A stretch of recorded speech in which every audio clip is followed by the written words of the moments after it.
All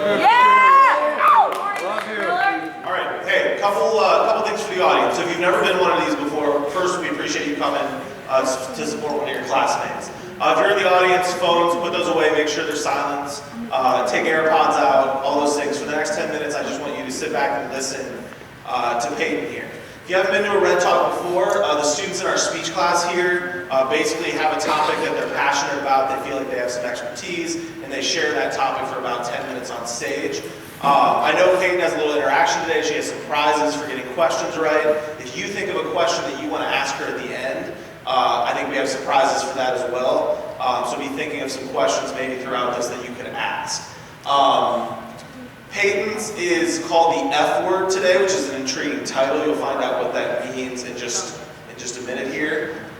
She is a little sick. She's recovering. Her voice is coming back slowly but surely. So have a little grace for her voice. I'll crank her volume up a little bit, and I think she'll be all right. So without any further ado, please welcome PCHS senior Peyton Eason.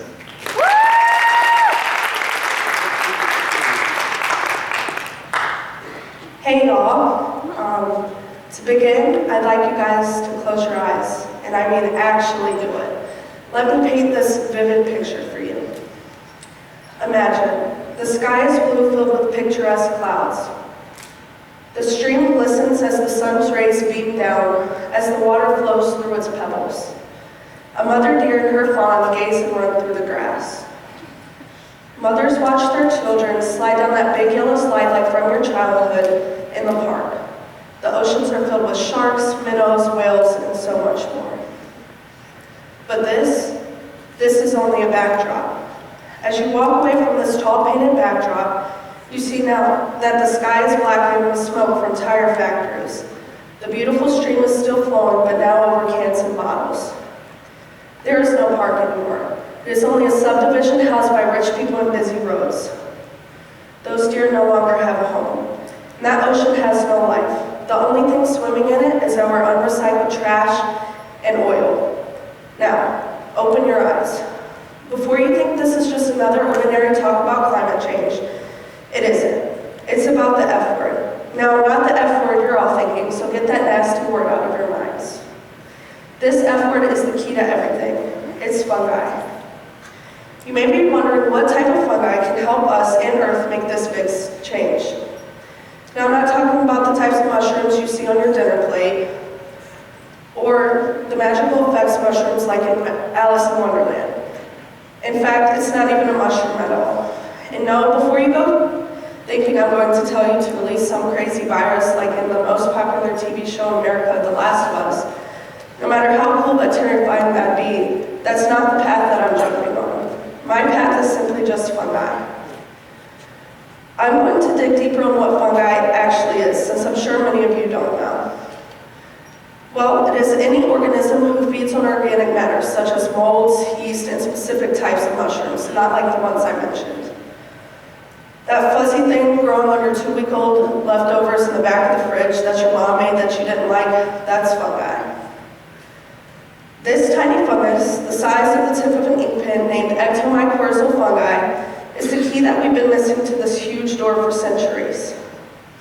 Now I'd like to take a quick pause. Throughout these next few minutes of my talk, I will be asking questions to you as my audience. Now these questions can be guesses or just simple knowledge. If you guess correctly, you will receive a mushroom stress ball handed out by Taylor. With that being said, let's keep going. Raise your hand if you know what carbon dioxide is. Okay, I see some hands. Now who can give me the actual definition? Anyone? Or a quick guess? Eli? Yes, that's very good. So for those who don't know what carbon, Taylor, you can go ahead and debunk a mushroom, sorry about that. For those who don't know what carbon dioxide is, it is a heat-trapping gas that is the #1 source of global warming and climate change. Trees also absorb CO2 just as humans do. Now who can tell me which organ helps with that in the human body? Chelsea? Your lungs? Yes, Taylor, you can give Chelsea a mushroom as well. With a little help from ectomycorrhizal fungus, trees don't have to do this process alone. This This fungi is interlocked with the tree's roots so that the trees can absorb 2 times as much carbon dioxide and release 2 times as much of the oxygen. It is up to us to plant these tiny fungi and seed them out so that our trees aren't the only ones doing the work. We are too. Now let's move on to some statistics. Factories, power plants, cars, sewage systems, stormwater drains, and also landfills use up to 25% of the world's population in space. Now that might not seem like a lot. I want one of you to raise your hand and give me a guess on what percent you think of people actually breathe clean air in the US. Bryce? 17. Lower? Riley? 10. How much? 10. A little lower. Eli? 3.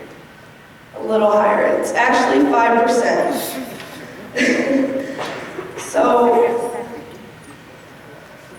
when only 5% of Earth in general has the ability to breathe clean air, we need to step up and make a change. These resources that we rely on every day are not clean.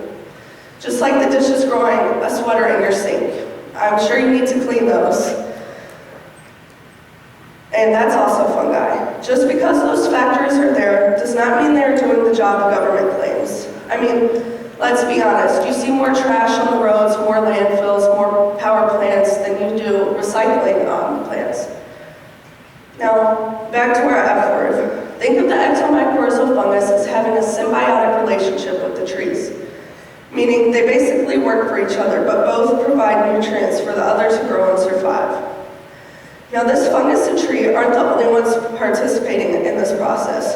There are others in the wild, such as rhinos. Rhinos have a tiny helper to remove bugs and dust off of their backs. Since it's been a while since our last question, who can give me a wild guess on what species is on the rhino's back 24/7? Anyone guesses? Riley? A bird. Yes, Taylor, if you want to give them a mushroom. It's actually called the oxpecker bird.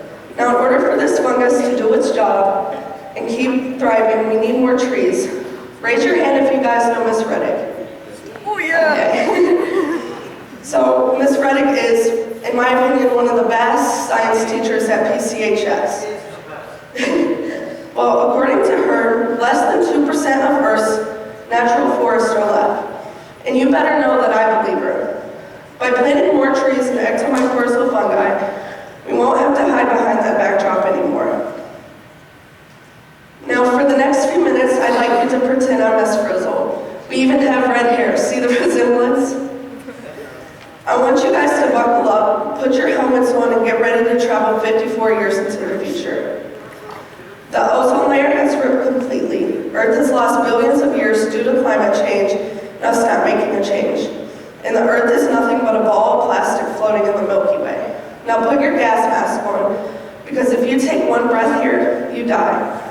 And don't forget your radiation suit, unless you want to turn into crispy bacon. Sorry, no cannibalism here. It's the sad truth, but you guys did this. You didn't recycle, and you didn't get rid of solid waste properly. And you didn't grow that fungi like I told you to 54 years ago. This world is ruined because of you. Are you waiting for me to tell you that this is false and our world will be back to normal by 2077? False. This is the truth. The world is dying, it is dying fast, and it is dying as I speak. Now let's take a quick pause, since I'm sure many of you might be wondering, what in the world is this girl doing up here talking about science? Well, here's why. When I was 11, I fell in love with the subject. My dad brought me home this DIY volcano made out of plaster. I got to make it erupt over and over again, and it brought me joy every time it exploded. As I grew up, I realized that this little volcano wasn't the only type of science out there. There's marine science, environmental science, geology, isotology, and so much more. We as humans only know 1/4 of what we could in the future. I wonder every day, what's out there? What's in the ocean? Can we change pollution history? Do we really know it all? To me, science is what the world revolves on. To me, science isn't just a subject, it is a passion, and it will forever be mine. So if you'd like to think of me as just some science nerd, I'm totally fine with that. So with all of that information, here's what I hope you'll take from here today. This earth is our castle, as we are simply peasants just living in it. It is our duty to dust away the dirt, clean the caverns, and make it tidy enough so we can stay. Treat this earth as you would yourself. Keep it clean and do things to make this kingdom grow, for any kingdom can fall. I have given you just one solution out of many. My tiny F word leads to big steps, so try and strive to remember it on a daily basis. If you do, you can change the world and be a small part in making this kingdom the biggest and strongest of them all. Thank you.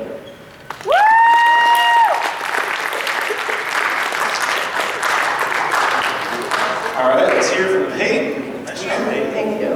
All right, so Taylor, we got plenty of those mushroom stress balls left.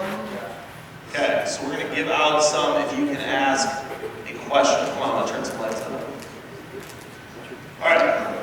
If you have a question for Peyton, raise your hand, dig it. How much fungi do we need to like fix the world? How much fungi do we need to fix the world? Well, that's a loaded question because, like I said, this fungus is the size of the tip of an ink pen, so it's going to take almost everybody's help to try and make this a cleaner source. Good. Taylor, can we get digging on a mushroom? Aiden, let's go over here.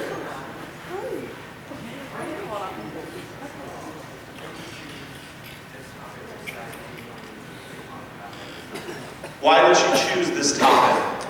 So, back in the old days, the earth used to be cleaner than what it is now. And growing up, I've seen so much trash and so many things going wrong with the world, animals dying and everything like that. So I believe that my voice could maybe make a change and make others think the same way that I do. Morgan. Is there any like fungi that helps the earth better or the one you mentioned? I'm not really sure. This is the only one that I looked up. This is like microscopic. Yes. This is like you couldn't bring this to show. Right. Okay. Who's that? Lindsay. How do you grow fungi? So fungus will typically grow on anything that has bacteria in it or is expired, leftovers or something like that. But this fungi is interlocked with the tree's roots, so when you go to plant a tree, you could add the fungi into there and they'll grow together as hosts. All right, let's go back there in the black sweatshirt. How important do you think this mushroom is? How important do you think it is for the earth? I think it's very important, but probably not as important as other things would be, but this one's definitely a more clean resource than a factory would be or something like that. So I have a good question. I'm going to get myself a stress ball. Raise your hand if you are watching The Last of Us or you played the game The Last of Us. Okay, so quite a few people. So in The Last of Us, if you're not familiar with it, they basically say that there's a type of fungus that will do the opposite. Essentially kill us, turn everybody into fungus zombies, and then there will be nobody normal left in the world. How does this contradiction work? You're saying that fungi could save us. The Last of Us is saying that fungi could essentially kill us. What's the difference? So although that is a TV show, this fungus has beneficial outcomes rather than it going vogue. It's so tiny, so I don't feel that it would, necessarily cause something like in The Last of Us. Different kind of fungus too, right? Yes. So anybody remember what the type is in The Last of Us? What is it called? Cordyceps. Cordyceps. Has anybody actually Googled images of praying mantises that have that? They're insane. If you haven't, Google them because they look like the creatures from The Last of Us. Actual, real life insects. All right, let's take one or two more questions. Right. If everyone did participate in helping, how long do you think it would take to see some differences? Well, it would take a long time, obviously, way past our generation, just because, like I said, the fungus is so small. Not everybody will want to participate in making a change. So it would take longer than, normal. Okay, and last question, right back here.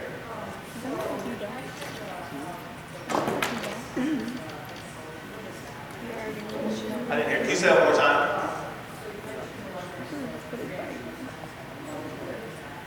Isotology, so that's the study of fish.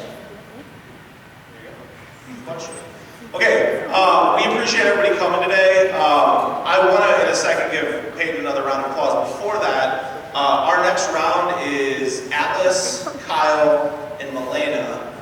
They're going to be our next round of Red Talks in March, and they have some super interesting topics. But today, this was all about Peyton. I thought she did a heck of a job. Peyton's been really sick, guys, and she came up here, and I thought did a fantastic job. So one more round of applause.